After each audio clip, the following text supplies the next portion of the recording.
આગામી દિવસોમાં આવતા તહેવારો અને મહિનાઓમાં જાણો કોને કઈ રીતના કરવું પુણ્ય. જ્યોતિષશાસ્ત્રીએ આપી છે સલાહ.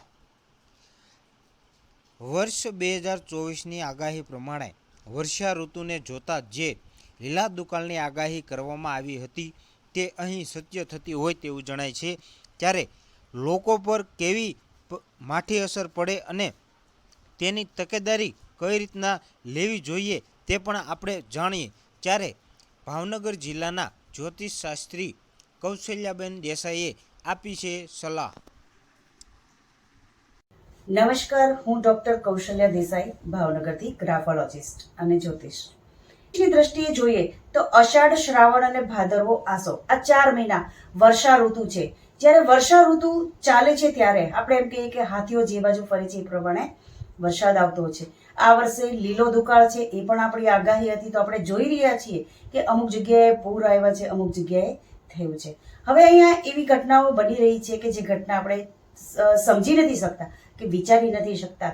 ત્યારે આને આપણે કઈ રીતે રોકી શકીએ અથવા તો આપણે સંપૂર્ણ રીતે તેનો ફાયદો લઈ શકીએ છીએ. અમુક રાશિ એવી છે કે જેને વર્ષા ઋતુની અંદર સારો એવો લાભ મળવાનો છે. ઘણી રાશિ એવી છે કે જે વર્ષા ઋતુમાં ઘણી બધી પીડાઓ, શારીરિક પીડાઓ, માનસિક પીડા જોવા મળશે.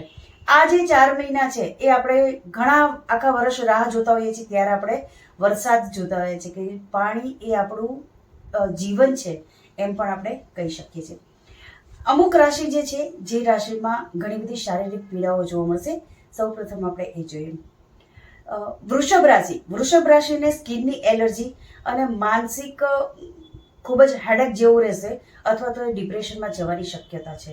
જ્યારે આવી ઋતુ બદલાય છે ઘણીવાર ત્યારે આ ઋતુ શરીર પર વધુ અસર જોવા મળે છે. કર્ક રાશિ. કર્ક રાશિને પગમાં, કમરમાં વધુ દુખાવો જોવા મળશે, તો એના માટે તમારે તકેદારી રાખવી ખૂબ જ જરૂરી છે. સાથે આપણે જોઈએ કે ધન રાશિ. ધન રાશિને વિચારવાયુ વધશે અને ભૂખ ઓછી લાગશે, જેના કારણે નબળાઈની પણ વધુ તમને જોવા મળશે. કુંભ રાશિ અને વૃશ્ચિક રાશિ. કુંભ રાશિ અને વૃશ્ચિક રાશિને બંનેને અચાનક ધન મળવાના યોગ છે, પરંતુ છાતીમાં દુખાવો અને પીઠમાં કે ડોકમાં દુખાવો રહેવાની શક્યતાઓ વધારે રહેલી છે. મીન રાશિ અને મકર રાશિ. સ્વભાવ ગરમ હોવાને કારણે ઘણી માનસિક બીમારીઓ જોવા મળશે. ઘણીવાર ભૂખ નહીં લાગે અને જે શારીરિક પીડાઓ છે તેમાં વધારો જોવા મળશે. અષાઢ, શ્રાવણ, ભાદરવો, વર્ષા, આપણે એમ કહીએ ને કે હરિયાળી, એક સુખદ અનુભૂતિ આપણે જોતા હોઈએ છીએ. જ્યારે આવી ઋતુની અંદર ઘણી બધી એવી જે છે જે જીવજંતુ આપણે એમ કહીએ છીએ કે બહાર આવતા હોય છે. વરસાદને લીધે આગિયાઓ જોવા મળે છે, કીડી મકોડા, પીસોળિયાઓ જોવા મળે છે. આવા જે જીવજંતુઓ છે એ આપણી શારીરિક ઉપર વધારે અસર કરતા જોવા મળે છે. ઘણીવાર આવી જંતુઓ કરડવાથી શારીરિક કષ્ટ વધતો હોય છે, તો આપણે એની તકેદારી રાખવી છે.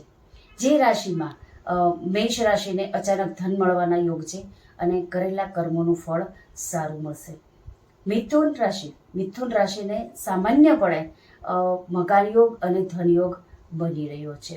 હવે જે જૂની શારીરિક પીડા છે તેમાંથી અમુકની મુક્તિ મળતા જોશો તમે. વર્ષા ઋતુની અંદર જે રાશિઓને દાન કરવાનું છે એ આપણે જોઈએ કે થોડુંક લોટ અને ગોળ ભેગું કરી એની અંદર રૂપિયો મૂકી અને દાન કરવાનું રહેશે. આ જે રાશિ છે એ રાશિ ગણી શકશું વૃશ્ચિક, મકર અને કર્ક. લોટમાં ઘી નાખી, ગોળ નાખી અને એની ગોળી વાળી અને તમારે એનું દાન કરવાનું રહેશે.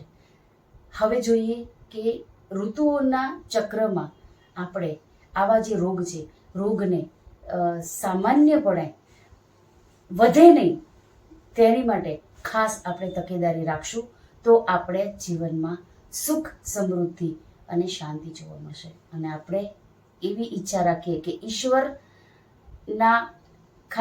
ઈશ્વરનો હાથ હંમેશા આપણી માથે બન્યો રહે અને જ્યોતિષશાસ્ત્ર આપણને દરેક જગ્યાએ એક સરળ અને સાદો રસ્તો બતાવતો રહે. તો હું ડૉક્ટર કૌશલ્યાબેન દેસાઈ ફરી મળીશું. નમસ્કાર.